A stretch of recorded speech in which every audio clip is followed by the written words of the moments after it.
There was a time when I believed healing was something external. Something that came from doctors, treatments, pills, or diagnoses. I believed my body was broken. I believed something had gone wrong inside me. And most of all, I believed I was powerless. But what I did not understand then, what no one had taught me, is that the body is not an enemy. It is not attacking you. It is not betraying you.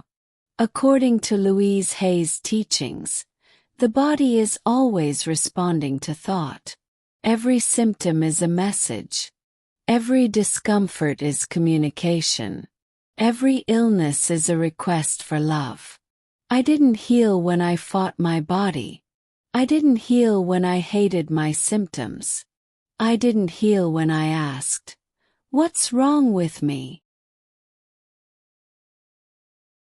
If this message is touching something inside you, take a moment to support this space. Subscribe to the channel, give this video a like, and turn on the notification bell so these healing messages can continue reaching you. You can also leave a comment below and share what you are feeling right now. Your words matter here. Before we continue, write this sentence in the comments as an act of love toward your body. I choose to listen to my body with love. Write it with intention. Your body is listening.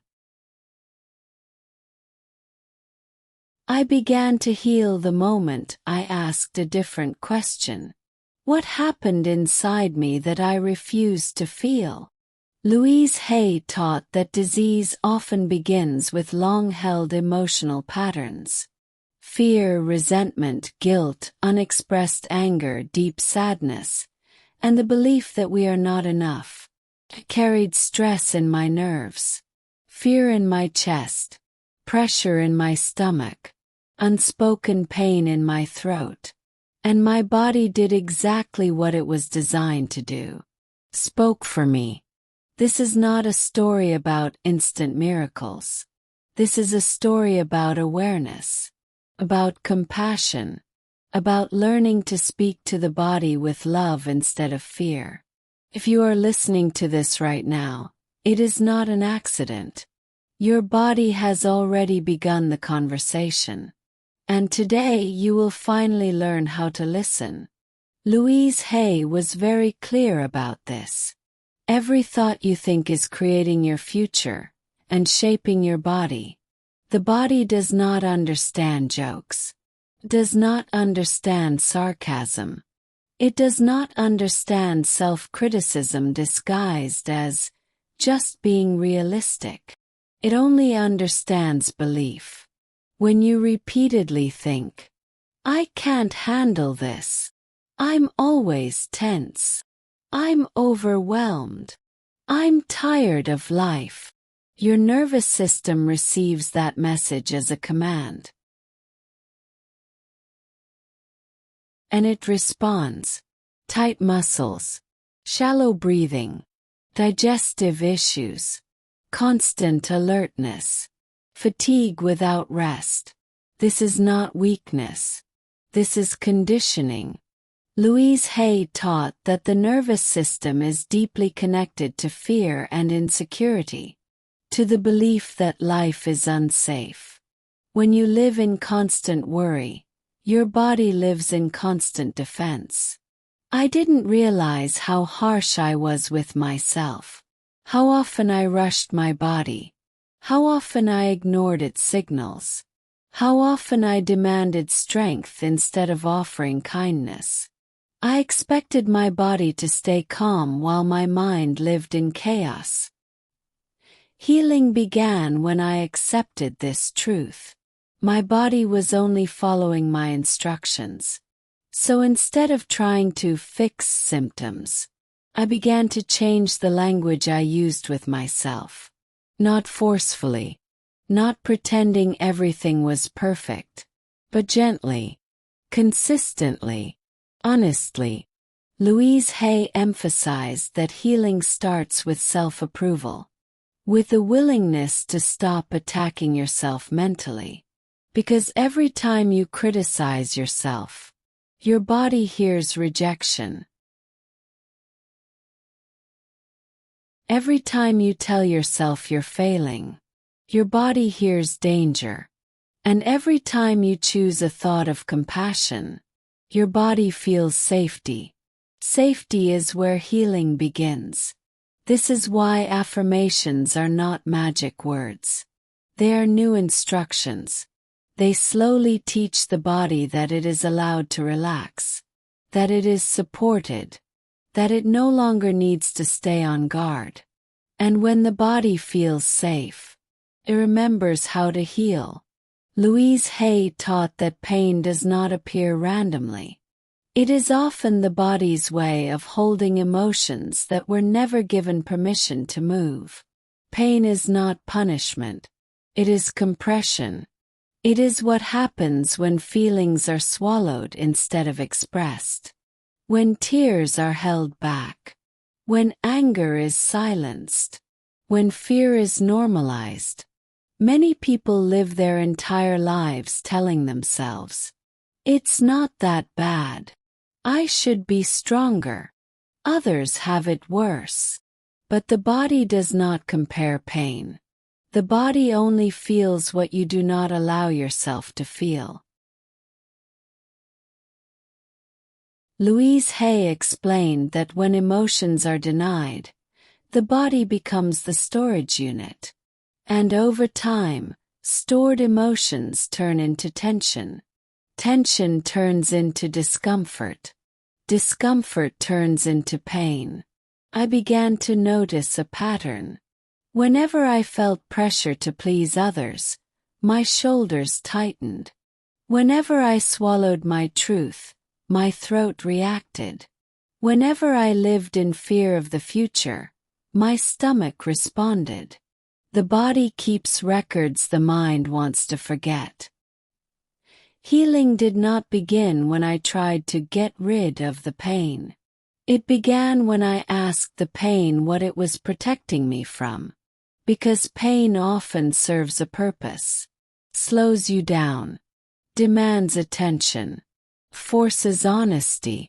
Louise Hay taught that every symptom is an invitation to look within, not a sentence to endure.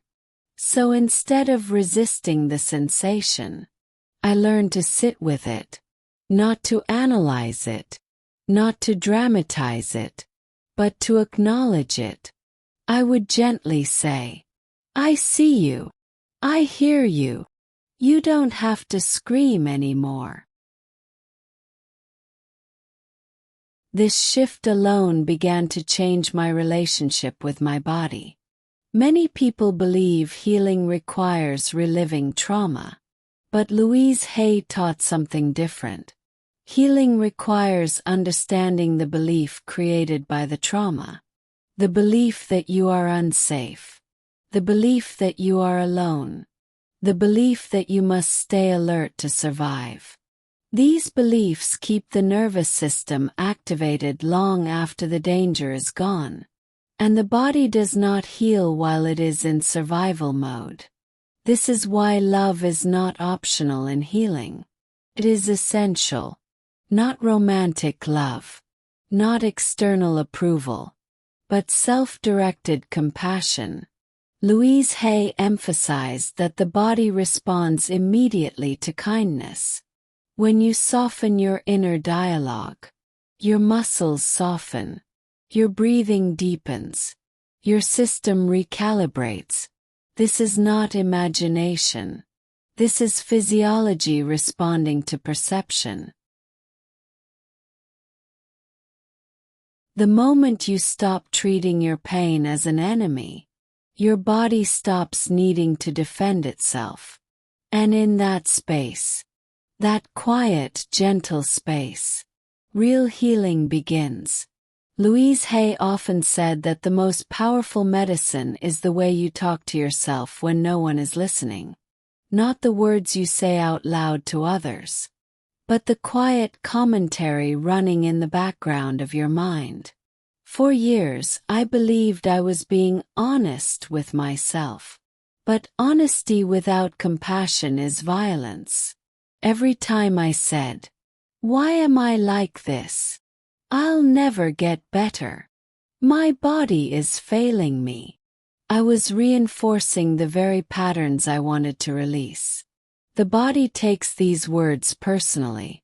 Louise Hay taught that the subconscious mind does not argue, it accepts, it records, it obeys.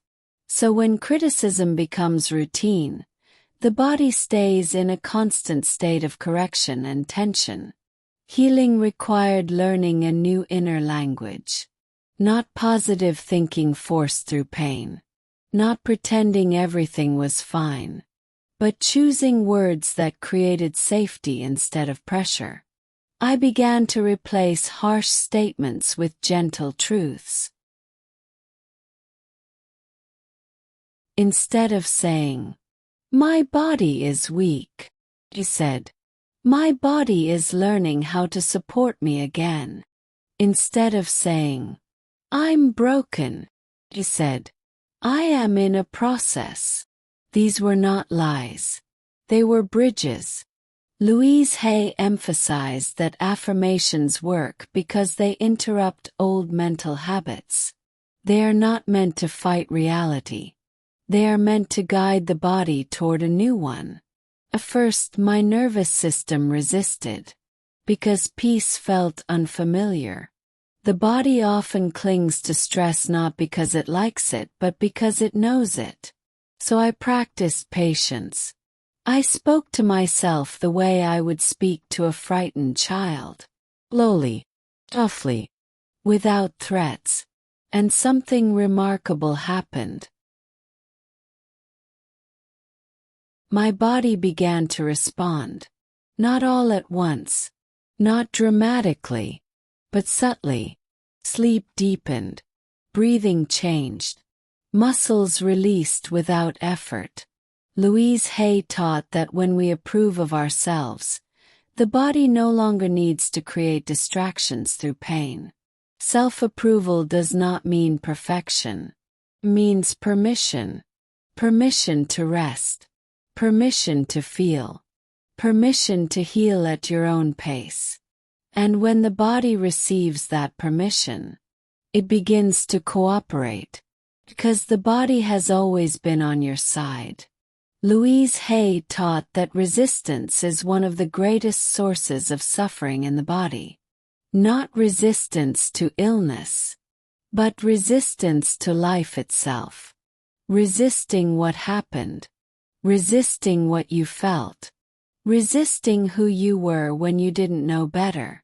I realized that much of my tension did not come from pain, but from fighting pain. From constantly asking, "When will this end? Why is this happening to me? What if I never heal?" These questions kept my body in a state of urgency.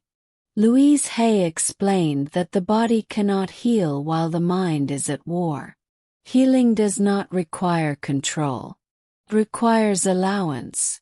Allowance does not mean giving up.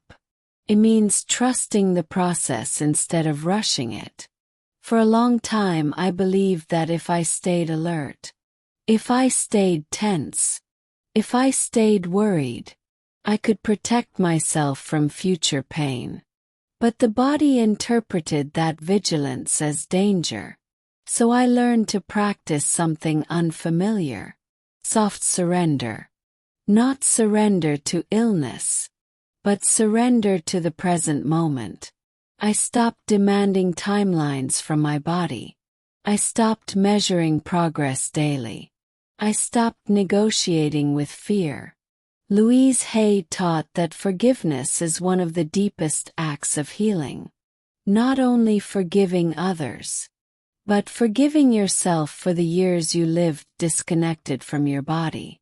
I forgave myself for ignoring signals, for pushing through exhaustion, for choosing survival over self-care. And something profound shifted. The body responds immediately to forgiveness. Because forgiveness releases stored emotional weight. Resentment tightens the body. Guilt burdens it. Shame weakens it. When these emotions dissolve, the body regains energy it was using to protect you. Louise Hay emphasized that healing becomes stable when you stop blaming yourself, others, or life. Blame keeps the nervous system activated. Acceptance calms it. I began to say, "This happened, and now I choose to care for myself differently." That sentence alone carried power, because it moved me from victimhood to responsibility, without judgment. The body trusts you again when you stop forcing it. It relaxes when it knows you are listening. And in that relaxed state, healing no longer feels like a struggle. It becomes a natural response. One of the most liberating realizations Louise Hay shared is this: the body is not working against you. It never has. Has been responding to you, protecting you, carrying you through experiences you did not yet know how to process. When you understand this, the entire healing journey changes. You stop trying to conquer your body. You stop demanding results. You stop seeing symptoms as failures. Instead, you begin to build a relationship based on trust. Louise Hay taught that the body is always doing the best it can with the information it receives. When the information is fear, the body prepares for danger. When the information is love, the body returns to balance. I began to treat my body like a partner instead of a problem. I listened when it asked for rest. I honored when it needed silence. I respected when it needed slowness. And most importantly, I stopped abandoning myself emotionally. This is where deep healing stabilizes. Not when symptoms disappear overnight, but when the inner environment becomes safe enough for the body to repair itself. Louise Hay often reminded us that healing is not about becoming someone new. It is about returning to who you were before fear took over, before self-judgment became automatic, before tension became normal, before you believed you had to earn rest, love, or health. The body remembers that version of you. It has been waiting patiently. Every loving thought you choose today is a signal of safety. Every moment of self-acceptance is permission to release. Every gentle word you speak to yourself is medicine. And healing does not always arrive as fireworks. Sometimes it arrives as calm, ease, as a quiet sense of, "I am okay right now." That is not small. That is profound. If there is one message Louise Hay wanted the world to understand, it is this: you are not broken. You never were. Your body has been listening to you your entire life. And today you can choose to speak a different language. A language of kindness, patience, of trust. You do not need to fix yourself. You need to love yourself through the process. Healing is not a destination in the future. It is a relationship you build now. And every time you choose compassion over criticism, your body hears it, responds, softens, heals, and so do you.